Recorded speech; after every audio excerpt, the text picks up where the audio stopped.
Kaylee. And I'm Georgia. We're students at Rocky Run Middle School. And we're here to talk to you today about what we learned in 7th grade history. Our 7th grade history teacher was Mr. Sawatsky. He and the history team created very fun simulations. Some of the fun simulations we did were immigrating to Ellis Island, working in sweatshops, and going through boot camp. These hands-on lessons were a very fun way to learn history.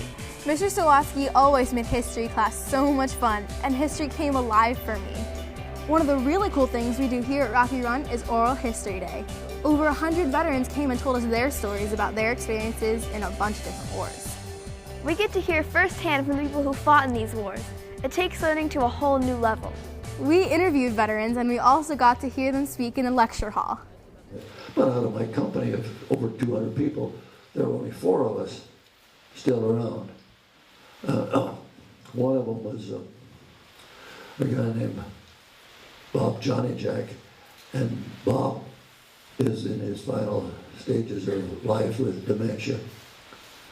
And his daughter, when I mentioned I was talking to kids, she said he doesn't remember anything that happened yesterday or last week, but he remembers that river crossing where these 4 guys got killed. Because he was one of the guys that was pinned down by that machine gun fire, and he stayed in the river for about 7 hours. Sure, he remembers that one. But it's important to remember that your outfit is very important. One thing about Oral History Day that was really cool was hearing all the experiences from the people who actually lived through them, not just reading it out of a textbook. For me, the best thing about Oral History Day is getting to hear all the first-hand experiences and learning in a totally new way. Another amazing learning experience we had was we got to go on a trip to Europe. We went to Europe to learn more in depth about what happened in World War II. This trip isn't like a typical field trip. This is a quick tour of Europe, visiting many World War II locations where the soldiers of the Easy Company from the HBO series Band of Brothers fought.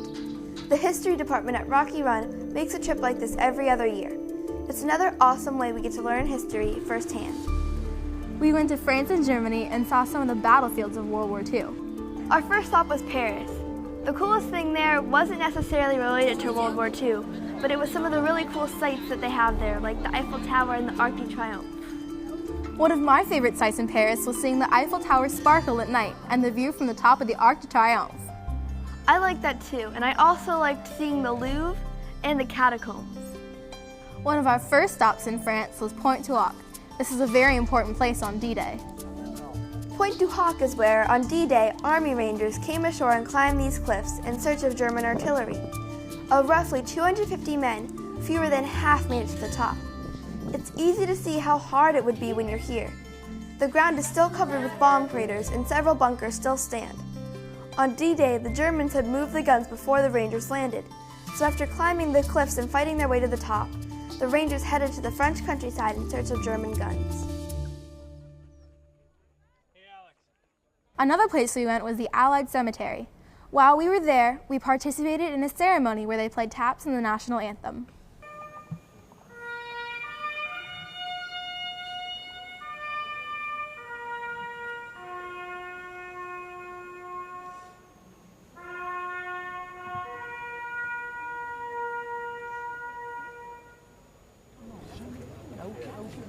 We got to pay our respects to over 9,000 Allied soldiers buried here. Headstones stretch in every direction. It's a reminder to how many lives we lost during the invasion. At Omaha Beach, it was a much darker mood. We had visited another D-Day beach earlier in the day, but this one was different. Here at Omaha Beach, the Americans took heavy casualties, including many from our area.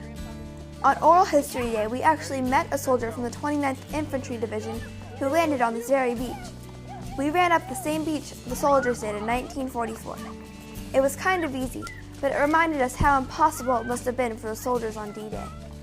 This obviously is one of the most significant parts of our trip, and is a reason we know that some of you signed up for the trip, is D-Day in general, but to walk on these steps. How many of you have seen Saving Private Ryan at some point? We are in between Dog Green sector of Omaha Beach and Charlie sector, not making that up for the benefit of Mr. Fons. but Charlie sector there to the right. Behind us, and my French is not good at all, but Vierville Draw, which is one of the ways off the beach. And so this particular section was key to secure and to get off the beach. Before we get into the details, look around and let's do a quick comparison with Utah Beach. How is this different than what you saw at Utah Beach this morning, other than the sun went away?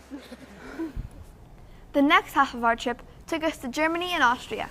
One of my favorite places was Salzburg because it was so beautiful. One place I liked in Germany was the Berlin Wall. All the artwork was very cool. One of the places we got to visit was the first concentration camp, Dachau. It was very powerful and grim. Dachau was open for roughly 12 years, and over 30,000 people died. We got to see the crematoriums and gas chambers. We walked through the cramped barracks, and the awful living conditions made me feel so bad for the people who had to live there. After walking out of Dachau, I felt privileged that I could, because so many people couldn't. Mr. Sawatsky had a couple things to say about that. Think back to D-Day. You know, elements of the 101st and 82nd Airborne helped to liberate places like Dachau. So it's been a long journey from Normandy to here, a plane ride, multiple bus rides, some metros along the way. But those guys, and when they got here, Dick Winters from Band of Brothers fame said, "Now I know why we fought." Be thankful you can leave is the message. On this trip, I laughed and I cried and I learned so much. I'm so glad I got this amazing experience. There really isn't just one thing that I loved about going to Europe. All in all, it was an amazing once-in-a-lifetime opportunity. For me, the best thing about going to Europe was seeing all the different landmarks. All of these amazing experiences took learning to a whole new level. I'm so happy with my history class this year.